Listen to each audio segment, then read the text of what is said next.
World War II, a conflict of unimaginable scale and brutality. While battles raged across continents, in the Pacific, a darker chapter unfolded, marked by extreme cruelty. One such horrifying event, often overshadowed but never forgotten, occurred on a remote Philippine island. The Palawan Massacre. It wasn't just an atrocity, it was the spark that ignited a fierce resolve, driving the ferocity of subsequent Allied operations, most notably the Great Raid. Palawan, an island paradise, became a hell for thousands during the Japanese occupation. Strategic for its resources and location, it housed Camp 10A, a prisoner of war camp near Puerto Princesa. Here, American servicemen, captured during the fall of the Philippines, endured a living nightmare under the Imperial Japanese Army. Life in Camp 10A was a relentless struggle against starvation, disease, and brutal treatment. Prisoners, mostly U.S. Army and Marine Corps personnel, were forced into slave labor, constructing an airfield for the Japanese. Malnutrition was rampant, medical care virtually non-existent, and beatings were commonplace. Hope flickered, but the days were long, and escape attempts were met with summary execution. By late 1944, the tide of war had turned. American forces were pushing back, island by island, drawing closer to the Philippines. The Japanese, facing inevitable defeat, had adopted a chilling kill-all policy for their POWs, viewing their surrender as dishonorable and their capture as a liability. Orders were issued across occupied territories, dispose of prisoners as Allied forces approached. The day began like many others, but the air was thick with a new kind of dread. Around 2 p.m., as American planes buzzed overhead, signaling an imminent air raid, Japanese guards forced 150 American POWs into 3 pre-dug air raid trenches. These weren't shelters, they were graves.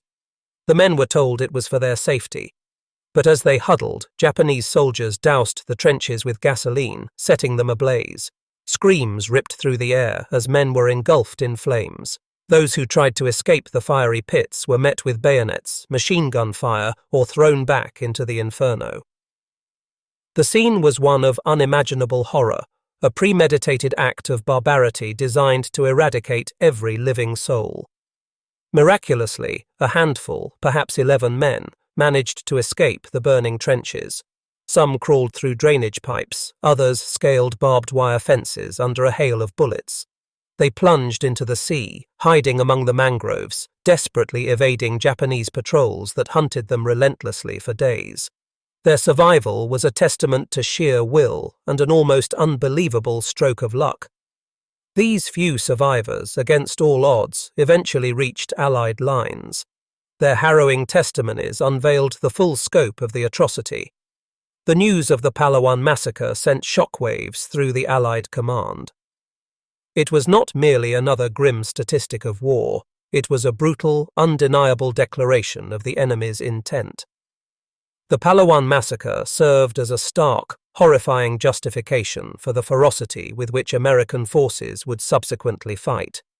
It eliminated any lingering illusions about the enemy's willingness to adhere to humanitarian norms.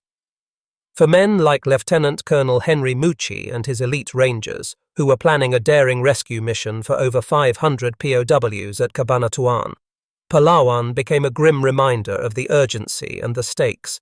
The kill-all policy was real, and failure meant certain death for those they sought to save. The intelligence gathered from Palawan survivors confirmed the imperative: act swiftly, decisively, and with overwhelming force. The potential for another Palawan loomed large over every strategic decision. The massacre fueled the resolve, sharpened the blades, and hardened the hearts of those embarking on what would become known as the Great Raid. It transformed a rescue mission into a race against time, imbued with a fierce, almost vengeful determination to prevent another such atrocity. The Palawan Massacre remains a somber chapter in the annals of World War II, a chilling testament to man's inhumanity. But it also stands as a potent symbol of resilience and the unwavering commitment to justice. The screams of Palawan echoed through the Pacific, transforming a fight for freedom into a desperate crusade, reminding all who heard it that some acts cannot be forgiven, and some battles must be fought with every ounce of fury imaginable to protect the innocent and ensure that such horrors are never repeated.